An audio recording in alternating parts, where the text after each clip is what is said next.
meninos, tudo bem? Eu sou Camille Borba, este é o meu sinal e hoje eu serei a professora de vocês de língua portuguesa do 9º ano. Como vocês estão no 9º ano, espero que muito animados. Hoje quem faz a nossa tradução para Libras é Vitória. Bem-vinda, Vitória, espero que você goste da nossa aula de hoje. A tradução para Libras que Vitória faz é importante porque aumenta a acessibilidade das nossas aulas. E pensando em acessibilidade também, eu vou me autodescrever.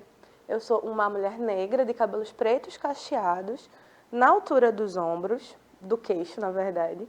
Tenho olhos escuros, uso um óculos arredondado, estou em pé de blusa azul em frente à câmera, com uma saia estampada, prestes a dar essa aula para vocês, tá? Aulas estas que vocês precisam saber estão disponíveis tanto no nosso canal do YouTube Educa Recife, quanto no nosso aplicativo Educa Recife, tá? O aplicativo vocês podem baixar tanto pelo QR Code que vai aparecer na tela, que já apareceu na tela, quanto pelas lojas de aplicativo para Android e iOS, tá? Então, qualquer coisa, vejam nossas aulas, revejam, deixem um comentário no nosso canal, que a gente está sempre de olho, tá? E hoje, para a gente já começar aquecendo aí esse novo ano letivo, pensando em alguns conceitos básicos, a gente vai hoje trabalhar classe de palavras, tá certo? Aqueles conceitozinhos básicos do que é um substantivo, um adjetivo, um verbo, para a gente ir aos poucos construindo um conhecimento, tá certo? Tá, tipo, tranquilo? Qualquer coisa, deixem um comentário, tá certo? Que a gente responde. Vamos lá. Ó, hoje a gente vai falar um pouco sobre o que é as classes de palavra. Para isso, eu vou pedir para a gente colocar em tela cheia para a gente ler juntos um poema, para nós lermos juntos um poema da poeta pernambucana Agnes Souza. Ó. 4 pessoas sentadas no metrô. 2 pares de cadeiras e as pessoas são obrigadas a se entreolharem. Nenhuma delas queria estar ali. O homem não foi ensinado a olhar nos olhos. A mulher ao lado não foi ensinada a chorar em público. A moça ao meu lado lê Camus. E eu sigo achando que esqueci algo no ônibus. Talvez a sombrinha, talvez um nó no peito. Então veja, o que é que esse poema está nos dizendo? A poeta, o eu lírico, ela descreve uma cena no metrô, sobre essas 4 pessoas no metrô. E ela vai construindo essa cena e aprofundando algumas reflexões, No final dizendo que talvez tenha deixado a sombrinha, algo material, algo banal, ou algo mais profundo, esse nó no peito. Daí no poema, a poeta designa, descreve e caracteriza as pessoas ao seu redor por meio de palavras que possuem funções distintas. Além disso, há aquelas palavras que marcam a ação no poema. E aí, vocês sabiam que essas palavras, elas pertencem a classes gramaticais diferentes, a classes de palavras diferentes? Na língua portuguesa, existem 10 classes gramaticais, subdivididas entre classes gramaticais variáveis e invariáveis. Classe gramatical ou classe de palavra é o nome dado ao conjunto que classifica uma palavra, baseando-se na sua estrutura sintática ou morfológica, ou seja, a função que exerce na oração, quando eu falo de sintático, ou a estrutura da classe de palavra, a origem, quando eu falo de morfológico, tá certo? A morfologia é o estudo a respeito da estrutura, formação e classificação das palavras. Estudar morfologia significa estudar isoladamente as classes de palavra, diferentemente da sintaxe, que trata do estudo das funções das palavras na oração. Então, aqui eu não estarei falando sobre sujeito, predicado, objeto, não, porque seriam classificações sintáticas de uma análise da palavra na oração, a função que ela exerceria. Contrariamente, eu vou falar das funções morfológicas, então essa questão da estrutura, da classificação. Por exemplo, na frase, Camille dá aula. Camille é um substantivo, ou seja, aquela palavra que dá nome. Mas na oração, então, em uma análise morfológica, Camille seria o substantivo, né? Aquela palavra que dá nome. Mas se eu fizer uma análise sintática dessa mesma oração Camille da aula, Camille, além do substantivo, é também o quê? O sujeito, ou seja, aquele que pratica a ação ou aquele que recebe a ação, no caso, um sujeito que pratica a ação. Camille dá aula. Então, observem que Camille é morfologicamente um substantivo e sintaticamente um sujeito, porque são análises distintas, tá certo? Que vão classificar uma, né, quando eu falo em sintaxe, a função da palavra na oração, e quando eu falo em morfologia, a estrutura, a formação e a classificação no estado bruto, digamos assim. Tá certo? Tranquilo? Olha, quando a gente diz que uma classe gramatical é variável, significa que possui a capacidade de se flexionar, ou seja, o que isso quer dizer? Assumir forma de plural ou singular, masculino ou feminino e etc. Já aquelas palavras invariáveis, elas são estáticas, elas não variam, né? Por isso, o invariáveis. O in é um prefixo de negação. Ou seja, não sofrem flexões em suas estruturas. Por exemplo, o adjetivo é um exemplo de classe de palavra que é completamente variável. Você precisa concordar com o sujeito. Se eu digo, a melancia é gostosa, e eu vou colocar no plural, por exemplo, as melancias, eu preciso flexionar o verbo, que vai para o plural, são gostosas. Eu vou também colocar no plural o adjetivo, porque verbo e adjetivo são palavras variáveis. Mas se eu uso, por exemplo, a melancia está muito gostosa e as melancias estão muito gostosas, o muito, ele não varia. Ele permanece igual, não importando os outros elementos. Por quê? Porque se trata de uma palavra invariável.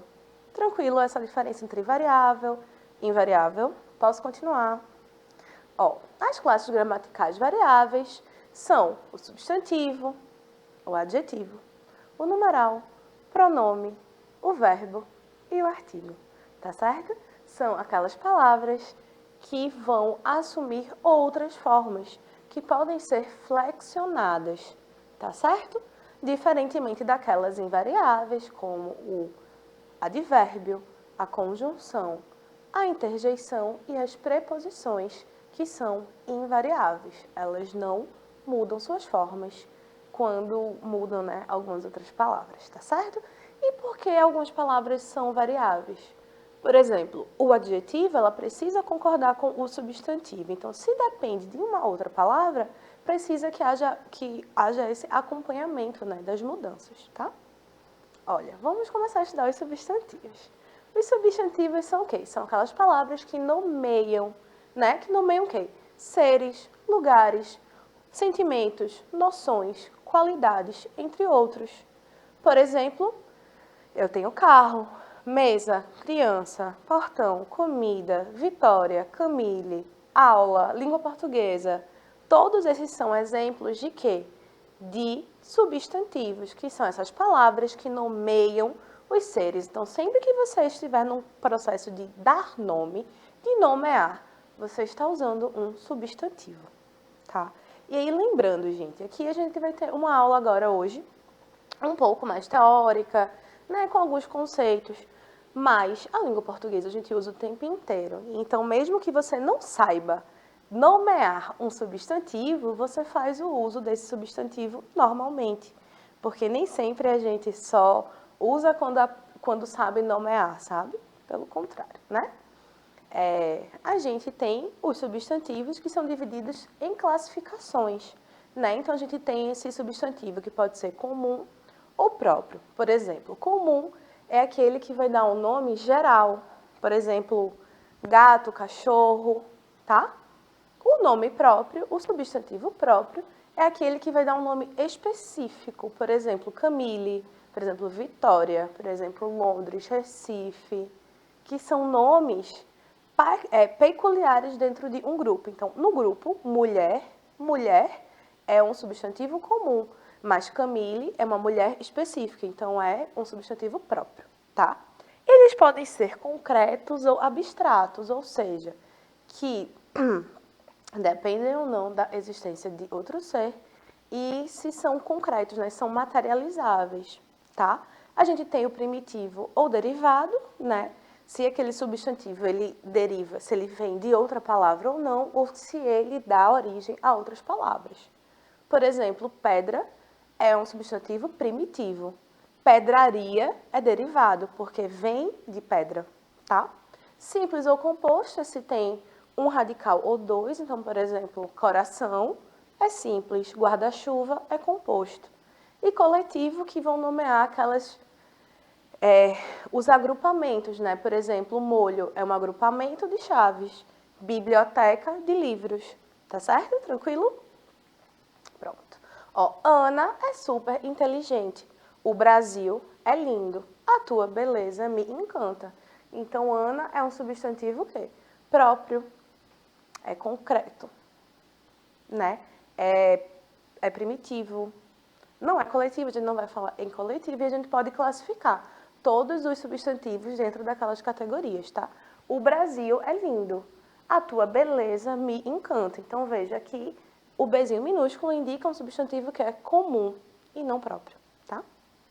Temos também os adjetivos, né?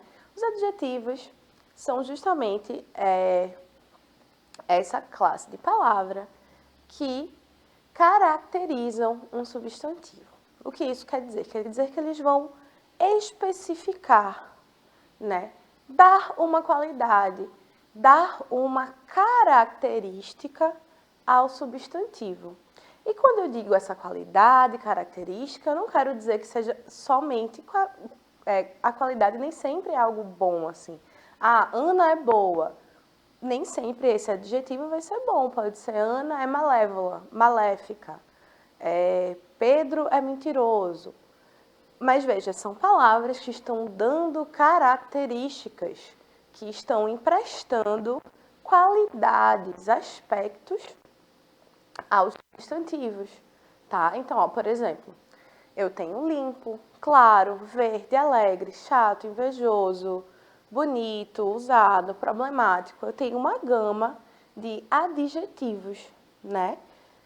E esses adjetivos, eles também podem ser classificados em primitivo ou derivado, pátrios, que são aqueles adjetivos que são relativos à nacionalidade, né, à pátria.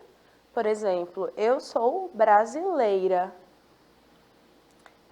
Cristiano Ronaldo é português, né? E assim vai. Messi é argentino. Então, a gente tem esses adjetivos que designam o local de nascimento ou de origem, eles são os chamados adjetivos pátrios, tá? E a gente tem os adjetivos simples ou compostos que, de novo, seguem aquela regra de um radical, ou mais de um radical, ou seja, uma palavra só. Por exemplo, Camille é falante. Ou composto. Esta flor é cor-de-rosa. Então, a gente tem um adjetivo composto, tá? A criança ficou feliz. A Adriana é recifense.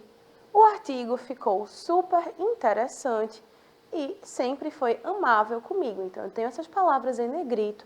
Feliz, recifense, super interessante e amável como adjetivos. Adjetivos relativos aqui substantivos. No primeiro exemplo, feliz está relacionado à criança, então estou caracterizando a criança. Quando eu digo Adriana é recifense, recifense caracteriza Adriana. Super interessante, classifica, né, dá uma qualidade ao substantivo artigo. E sempre foi amável com ele, a gente tem um substantivo que não está aparecendo, mas amável está aí como uma qualidade, como um adjetivo. Joia? E agora a gente vai para o numeral, que também é uma classe de palavra, tá? Ó. O numeral é a classe de palavra, também chamada de classe gramatical, que indica a ideia numérica dos seres ou substantivos. Essa ideia pode ser representada pelas ideias de quantidade, ordem, multiplicação ou fração. Os numerais são variáveis, portanto, flexionam-se em gênero, ou seja, eles vão mudar do masculino para o feminino, e em número singular e plural. A classificação dessas palavras pode ser feita em cardinal, ordinal, multiplicativo, fracionário e coletivos. Tá? Olha, quando eu tenho, por exemplo, um pastel, eu estou dando uma ideia de quantidade. Quando eu digo primeiro as damas, eu dou uma ideia de ordem, de ordenação. Dezenas, eu também estou falando o quê? De quantidades, né? Se eu digo, eu vou te dar 1/3 da minha produção. Aqui é uma ideia de fração, de parte. Ou eu te amo 1000 vezes. Esse 1000 vezes é um multiplicativo. Então, é inclusive uma ideia de intensidade, né? De multiplicar de muitas vezes. Tranquilo, gente? Dezenas de pessoas estiveram presentes. Então, aqui, esse dezenas está dando uma ideia de uma quantidade, tá? E a gente tem também os pronomes. Estão prontos? Espero que sim. O pronome é a palavra que substitui ou acompanha o substantivo, indicando a relação das pessoas do discurso. Então, quais são essas pessoas do discurso? É aquela que fala, aquela com quem se fala e de quem se fala. Então, as relações, né, comigo mesma, o eu que fala, o contigo, né, com quem eu falo e aquele de quem eu falo. E há vários tipos de pronomes. Eles podem ser pessoais, eles podem ser possessivos, ou seja, indicar uma posse. Quando um pronome é pessoal, né, que eu já disse, ele tem o poder de substituir o sujeito. Por exemplo, Vitória é uma ótima intérprete. Ponto. Ela interpreta várias aulas. Então, esse ela está fazendo o quê? Substituindo o substantivo Vitória, para que não haja uma repetição, para eu não dizer Vitória é uma ótima intérprete. Vitória interpreta várias aulas. Aí, para eu não repetir, eu troco por um pronome pessoal, que no caso é o ela, que é a terceira pessoa do singular, tá? Quando eu falo de pronomes possessivos, eu estou falando daqueles que demonstram posse. Por exemplo, minha camisa, seu caderno. Então, eu indico ali que há um dono, que é uma posse, né? Que algo é tido por outro. Quando eu digo, por exemplo, o demonstrativo, este, aquele, eu estou indicando ou uma localização espacial, mas também tem uma relação temporal, tá? Os pronomes relativos, né? Os indefinidos e os interrogativos. Aí todos esses outros pronomes também têm funções próprias, tá? Os pronomes indefinidos, por exemplo, você não tem uma certeza de quantos são, de quais são esses pronomes. E os interrogativos vai ser justamente aqueles que vão iniciar, né, questionamentos, perguntas. Então, eu aposto como ele vem. Contigo vou até a lua. Aquele tipo não me sai da cabeça. Então, todos esses aqui são pronomes, tá? Tranquilo, gente? O eu é um pronome pessoal, né?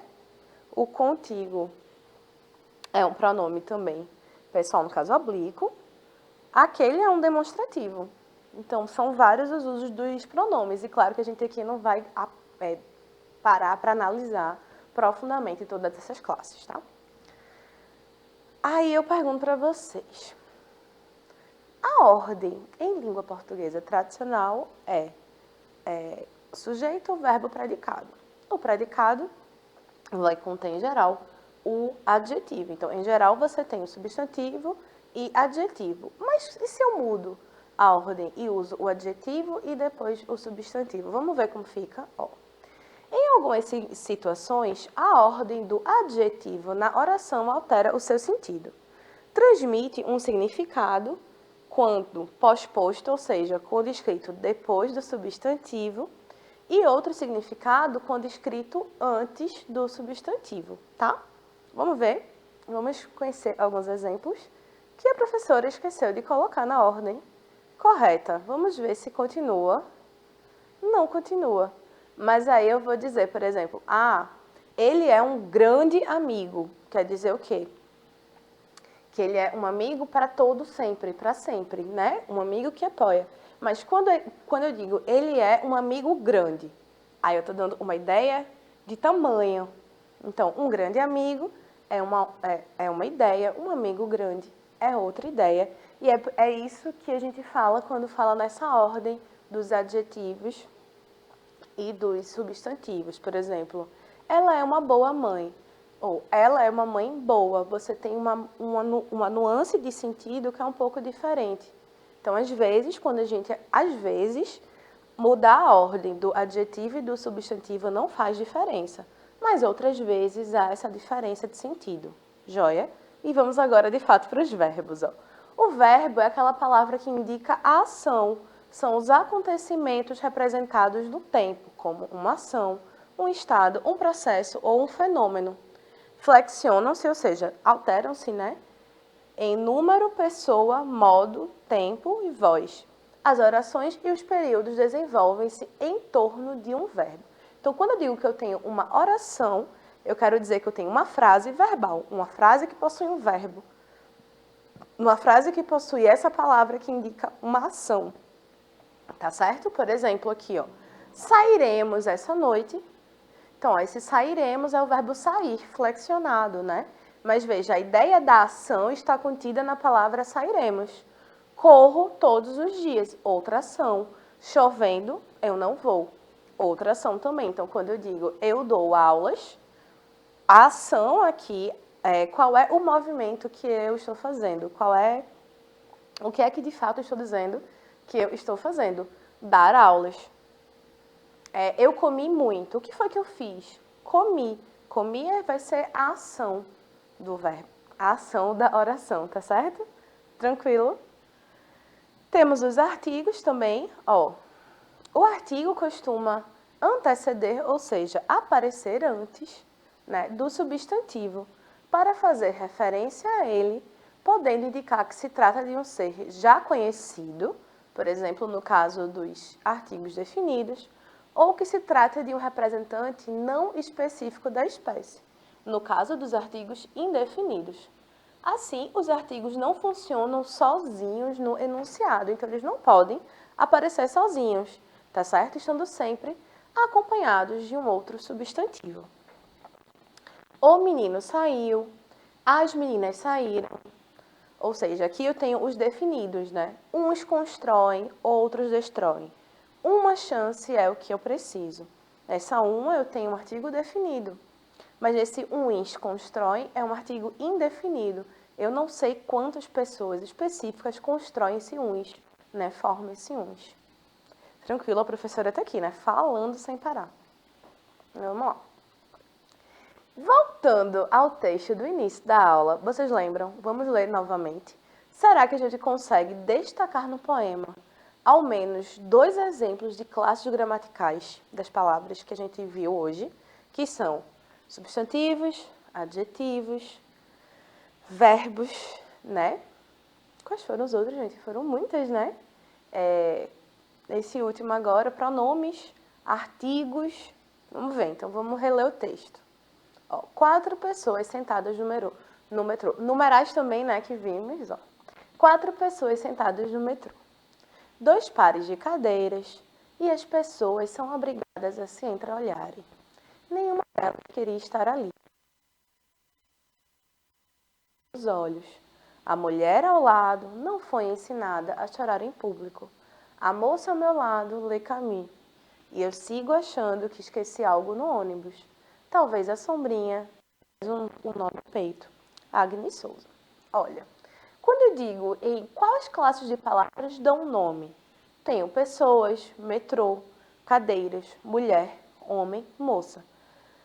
São palavras que no poema dão essa ideia, né? Nomeiam os seres.